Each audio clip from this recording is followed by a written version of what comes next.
Good morning दोस्तों। देखिए आज हम शुरू करने वाले हैं हमारी 3 टॉपिक जो पहले हम पढ़ चुके हैं। मैक्सवेल, बोल्ट्जमान, फर्मी, डिराक और बोस-आइंस्टीन तीनों स्टैटिस्टिक्स हम स्टडी कर चुके हैं। शॉर्ट में मैक्सवेल बोल्ट्जमान को MB, बोस-आइंस्टीन को BE और फर्मी डिराक को FD से डिनोट करते हैं। आप ये बहुत अच्छे से जानते हो। ये तीनों लेक्चर जो हम स्टडी कर चुके हैं, आज हम इन तीनों टॉपिक का कंपैरिजन पढ़ेंगे। इन तीनों टॉपिक का कंपैरिजन मैं आपके सामने लेके आया हूँ। बहुत ही इम्पॉर्टेंट टॉपिक है तीनों का कंपैरिजन। देखिए अगर आप ये कंपैरिजन वाली लिस्ट, कंपैरिजन वाला चार्ट देख लेते हो ना, तो इससे आपका जो पढ़ाई करोगे जब, तो आपको मैक्सवेल, बोल्ट्जमान, बोस-आइंस्टीन और फर्मी डिराक ये तीनों ही टॉपिक बहुत अच्छे से यहीं से क्लियर हो जाएंगे। एक न्यूमेरिकल भी हम यहाँ पे डिस्कस करेंगे, देखते हैं। देखिए मैक्सवेल बोल्ट्जमान में आप सबको पता है पार्टिकल कैसे होते हैं। पार्टिकल डिस्टिंग्विशेबल होते हैं, यानी कि भेद्य कण होते हैं, यानी कि पार्टिकल की खुद की अपनी अलग पहचान होती है। पार्टिकल को ABC ऐसे लिखते हैं, लेकिन ये दोनों स्टैटिस्टिक्स ऐसी हैं, बोस-आइंस्टीन और फर्मी डिराक, जिनमें पार्टिकल्स इनडिस्टिंग्विशेबल या अभेद्य होते हैं। मतलब अगर पार्टिकल एक्सचेंज कर दिए जाएं तो इसमें कोई फ़र्क नहीं पड़ता। Let us start with example. मान लीजिए कि मैं मैक्सवेल बोल्ट्जमान स्टैटिस्टिक्स में बात कर रहा हूँ। 2 पार्टिकल मुझे दिए हैं, तो वो पार्टिकल A और B होंगे। अब जब एक्सचेंज करेंगे तो B और A आएंगे, यानी कि ये इस तरीके से बनेगा। मतलब ये दोनों अवस्थाएं अलग अलग हैं। पहली अवस्था AB है, दूसरी अवस्था BA है। दोनों स्टेट डिफरेंट हैं। लेकिन जब हम यही बात करते हैं बोस-आइंस्टीन या फर्मी डिराक में यही चीज़, तो वहाँ पे ये एक ही स्टेट होती है, A। अब इस A को यहाँ लिख दीजिए, इस A को यहाँ लिख दीजिए, तो वही स्टेट फिर से बन जाएगी। तो हमें 2 स्टेट स्टडी करने की अलग अलग ज़रूरत नहीं है, एक ही चीज़ होती है। यानी कि मतलब ये समझना है कि मैक्सवेल बोल्ट्जमान में डिस्टिंग्विशेबल पार्टिकल्स होते हैं, जबकि बोस-आइंस्टीन और फर्मी डिराक में इनडिस्टिंग्विशेबल पार्टिकल, अभेद्य कण होते हैं। बहुत अच्छे से आपको पता है। इनमें पार्टिकल क्लासिकल होते हैं, इन दोनों में क्वांटम होते हैं पार्टिकल क्लासिकल और क्वांटम का ध्यान रखना। मैक्सवेल बोल्ट्जमान में क्लासिकल होते हैं, फर्मी डिराक और बोस-आइंस्टीन और फर्मी डिराक के अंदर क्वांटम होते हैं। मैक्सवेल बोल्ट्जमान में नो सिमेट्री रिक्वायर्ड, कोई सिमेट्री की ज़रूरत नहीं होती है, जबकि बोस-आइंस्टीन में फंक्शन जो होता है वो सिमेट्रिक होता है। और सिमेट्रिक फंक्शन क्या होता है, psi minus x is equal to psi x आ जाता है, वो सिमेट्रिक फंक्शन होता है। जबकि psi minus x is equal to minus psi x आ जाता है, तो एंटी सिमेट्रिक या ऑड होता है। यानी कि यहाँ पे फंक्शन सिमेट्रिक या इवन होता है, जबकि फर्मी डिराक में फंक्शन एंटी सिमेट्रिक या फिर ऑड होता है।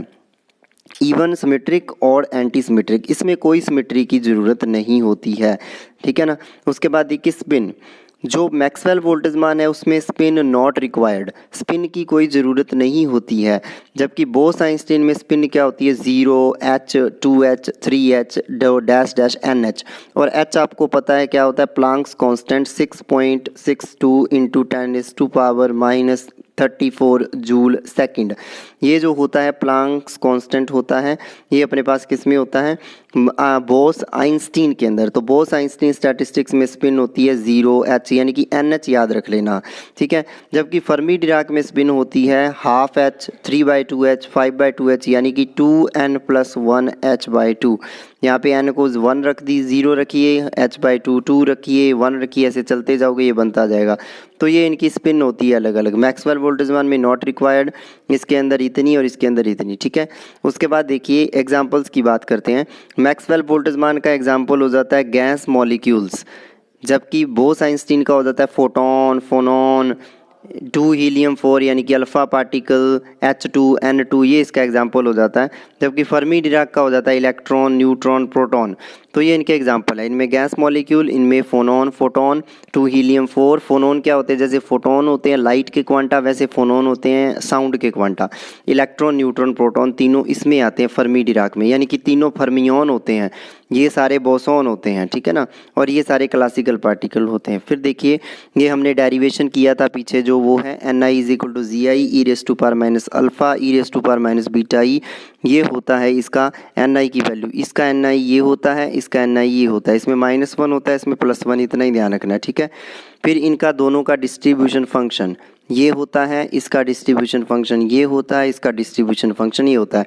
और डिस्ट्रीब्यूशन फंक्शन क्या होता है, F E is equal to N I by G I होता है। पता ही आपको, इसको घनत्व कहते हैं ना, अणुओं का घनत्व, कि कितने मौलिक कितने पार्टिकल हैं पर यूनिट सेल, यानी कि एक यूनिट सेल बटे में जी आई है ना, एक यूनिट सेल में कितने पार्टिकल है यहाँ से बताता है। तो एफ ई ये होता है इसका, इसका ये होता है, इसका ये होता है, तो ये एफ ई के बारे में बताया हुआ है, ठीक है ना। फिर देखिए मैक्सवेल बोल्ट्जमान में one cell can have large number of particles containing in it, यानी कि कोई एक सेल है उसमें जितने मर्जी पार्टिकल भर सकते हो, लिमिट नहीं है। ऐसा ही बोस आइंस्टीन में है, बोस आइंस्टीन और मैक्सवेल बोल्ट्जमान में पार्टिकल भरने की कोई लिमिट नहीं है किसी सेल में। लेकिन फर्मी डिराक में one cell is equal to one particle, एक सेल के अंदर एक ही कण जाता, यानी कि मैक्सवेल बोल्ट्जमान के अंदर क्या होगा, मैक्सवेल बोल्ट्जमान और बोस आइंस्टीन दोनों के अंदर एक बॉक्स के अंदर या एक सेल के अंदर जितने चाहे उतने पार्टिकल आप भर सकते हो, एक पार्टिकल, दो पार्टिकल, 10 पार्टिकल, 12 पार्टिकल, 20 पार्टिकल। लेकिन जब आप फर्मी डिराक में जाते हो तो फर्मी डिराक में ये बात फिक्स है कि एक सेल के अंदर एक ही पार्टिकल जाएगा, एक से ज़्यादा पार्टिकल नहीं जाएंगे। तो ये देखिए पूरा हमारे पास 8 कंपैरिजन मैंने लिखे हैं इनके, तो आप ये कंपैरिजन जो है अच्छे से याद कर लीजिए, इसी से ये स्टैटिस्टिक्स भी चलती हैं। मैंने इसको छोटा कर दिया, इसका स्क्रीनशॉट ले सकते हो। अब देखिए मैं आपको बात बताऊं, बस ये ध्यान रखो, particle distinguishable, indistinguishable, indistinguishable, classical, quantum, quantum, कोई सिमेट्री नहीं, सिमेट्रिक, एंटी सिमेट्रिक, या इवन और ऑड कह सकते हो। स्पिन की रिक्वायर नहीं है, NH स्पिन, ये हाफ H, 3/2H, 5/2H, ये गैस मॉलिक्यूल होते हैं, ये गैस मॉलिक्यूल होते हैं। ये क्या होते हैं, फोटोन, फोनॉन, या कोई भी 2 हीलियम 4 H2N2, ये इलेक्ट्रॉन न्यूट्रॉन होते हैं। Ni ये Ni ये Ni ये निकाला था हमने। Ni के अपॉन में Gi ले जाइए, Gi को नीचे ले जाइए, इनमें इसमें भी Gi को नीचे, इसमें भी ये बन जाता है A, लिख देते हैं e⁻⁻ माइनस अल्फ़ा को क्या लिख देते हैं A, ठीक है। फिर एक सेल में जितने मर्जी पार्टिकल इन दोनों में, जबकि इसमें एक सेल में एक ही पार्टिकल जाता है। ये आपके पास कंपैरिजन हो जाता है।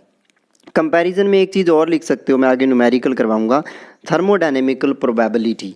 तो देखिए मैक्सवेल बोल्ट्जमान की होते आगे लिखी हुई है, नोट करने की जरूरत नहीं, n factorial upon n factorial Gi की पावर Ni ये होती है।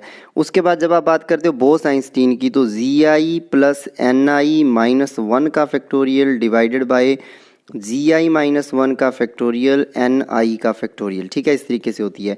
फिर जब बात करते हो लास्ट वाले की थी, उसकी आपको ध्यान रखना है, Gi माइनस Ni का factorial divided by Gi minus Ni divided by Ni factorial Gi minus 1 factorial, इस तरीके से, यानी कि आगे लिखी हुई है। देखिए आपको इसमें ज़रूरत नहीं है टेंशन लेने की, एक क्वेश्चन कर रहे हैं, बहुत इंपॉर्टेंट क्वेश्चन है, और उस क्वेश्चन से आपको समझ लगेंगी और बातें। Find the thermodynamical probability for Maxwell Boltzmann Bose Einstein Fermi Dirac statistics for 3 particles in 2 boxes. Particle 3 हैं, बॉक्सेस 2 हैं। पार्टिकल 3 हैं, इसका मतलब यहाँ से क्लियर हो गया, Ni 3 है और Gi 2 है, क्योंकि बॉक्सों की संख्या 2 है और Ni 3 है, ठीक है। अब देखिए मैक्सवेल बोल्ट्जमान में पार्टिकल डिस्टिंग्विशेबल होते हैं, इन दोनों में इनडिस्टिंग्विशेबल होते हैं। पार्टिकल डिस्टिंग्विशेबल होते हैं, पार्टिकल कितने हैं, 3, बॉक्स कितने हैं, 2, और आपको पता है W होता है इसका ये, इसका W होता है ये बोस आइंस्टीन का, और इसका W होता है ये आपको बहुत अच्छे से पता है, और इसका गोटा लगा लीजिए क्योंकि डेरिवेशन में भी ये काम आता है, ठीक है। अब क्या करना है, इसका W ये होता है, तो इसमें कुछ भी नहीं करना, इसमें समीशन, इसको इस तरीके से लिख सकते हो, पाई जहाँ लगाते हैं ना, पाई आई, कहीं भी मान लो पाई आई Ni लिखा, उसका मतलब है N1 गुणा N2 गुणा N3, ये होता है, उसका मतलब प्रोडक्ट होता है, ठीक है ना। अब देखिए यहाँ पर ये आ गया, यहाँ पर W ये फिक्स है ही, यहाँ पर W ये, इसका W ये आ गया। अब देखिए Ni की वैल्यू कितनी है, वही कैपिटल N हो जाएगा। टोटल पार्टिकल कितनी है, इसकी वैल्यू 3, तो देखिए इसकी वैल्यू रख दी 3, तो 3 फैक्टोरियल, फिर यहाँ भी 3 रख दी, 3 फैक्टोरियल, यहाँ क्या है Gi की पावर Ni, और Gi कितना है 2, Ni कितना है 3, तो ये हो जाएगा 2 की पावर 3, 2 की पावर 3 कितना होता है 8, क्योंकि यहाँ पर देखिए बहुत आराम से पता चल रहा है कि 3 फैक्टोरियल से कट गया, तो आंसर इतना आ गया। यानी कि इसमें कितनी सी मैक्सवेल वोल्टेजमान में कितनी बनेगी, 8। देखते हैं क्या इसका W 8 है। अब देखिए मैक्सवेल वोल्टेजमान में क्लियर है कि पार्टिकल डिस्टिंग्विशेबल है। डिस्टिंग्विशेबल का मतलब एक पार्टिकल A है तो दूसरा B और तीसरा C है। पहली सिचुएशन क्या हो सकती है, 3 पार्टिकल हैं, 2 बॉक्सेस हैं, तो पहले तो सिचुएशन ये बन सकती है जिसको कहते हैं 1 2, ये इसकी मैक्रो स्टेट है। तो इसमें पहले में एक पार्टिकल चला गया और दूसरे में 2 चले गए, तो इसमें क्या बन जाएगा, देखो इसमें A चला गया, इसमें BC, इसमें B चला गया, इसमें AC, इसमें C चला गया, इसमें AB, तो ये बन गया। इसका मतलब कितनी सिचुएशंस बन गई, टोटल कितनी अपने पास पॉसिबिलिटीज़ हैं इसकी, ओनली 3 पॉसिबिलिटीज़ हैं। ठीक है, अब बात करते हैं आगे। दूसरे में क्या हो सकता है, 2 1 की भी 3 पॉसिबिलिटी है, इसमें 2 चले गए, इसमें 1 चला गया। ठीक है, लास्ट में क्या हो सकता है, फिर एक पॉसिबिलिटी और हो सकती है।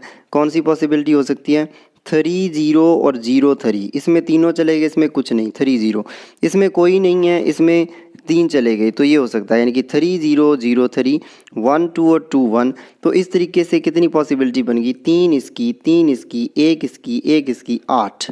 देखिए कितनी अच्छी चीज़ है। यही हमने फॉर्मूले से निकाली थी, कितनी पॉसिबिलिटीज़, 8 पॉसिबिलिटीज़ आर हियर। अब देखिए बात करते हैं बोस-आइंस्टीन की। जब बच्चा लोग बोस-आइंस्टीन की बात करते हैं तो यही चीज़ उसके अंदर आती है। देखिए GI और NI की वैल्यू हमारे पास है, आपको वो पुट कर देनी है और कुछ नहीं करना। GI की वैल्यू GI + NI - 1, GI की 2, NI की 3, 2 + 3 5 - 1 फैक्टोरियल 4 बच गया। नीचे देखिए जब इसको सॉल्व करेंगे, 2 - 1 फैक्टोरियल 1, 3 3 फैक्टोरियल। अब 4 फैक्टोरियल क्या होता है, 4 × 3 फैक्टोरियल, तो यहाँ से क्या हो जाएगा, 3 फैक्टोरियल से 3 फैक्टोरियल कैंसिल, आंसर आ गया 4। देखते हैं क्या आंसर 4 आता है।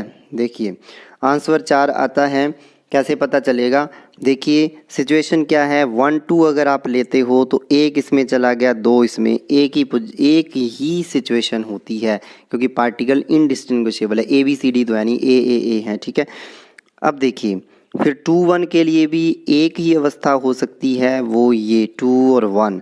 फिर 3 1 के भी एक हो सकती है और 1 3 के लिए भी एक हो सकती है। तो टोटल कितनी हो गई, इनको ऐड करोगे तो 4 हो गई। टोटल कितनी होगी, 4 हो गई। अब देखो बात करते हैं फर्मी डिराक की। फर्मी डिराक में ये होता है फॉर्मूला। अब देखिए यहाँ GI कम है, NI ज़्यादा है, तो GI - NI फैक्टोरियल में नेगेटिव आ जाएगा। फैक्टोरियल में कभी माइनस नहीं आ सकता, इसका मतलब ये गलत है। इसका मतलब कंडीशन से पता चल रहा है कि GI हमेशा NI से बड़ा होना चाहिए।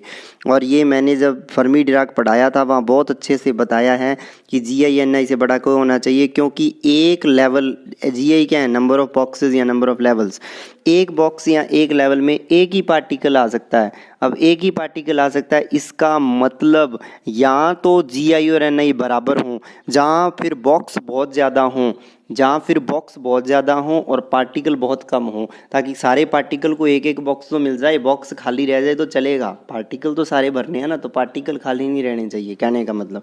तो GI बड़ा होना चाहिए NI से, इसलिए यहाँ ऐसा है, कंडीशन इज़ इम्पॉसिबल, तो फर्मी डिराक के अकॉर्डिंग ऐसा नहीं हो सकता।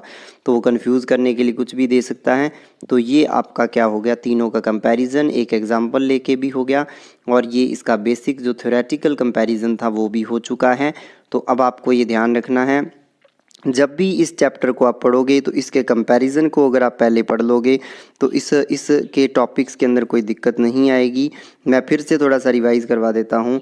पार्टिकल देखिए इसमें डिस्टिंग्विशेबल होते हैं मैक्सवेल बोल्ट्जमान में, उनमें इनडिस्टिंग्विशेबल होते हैं।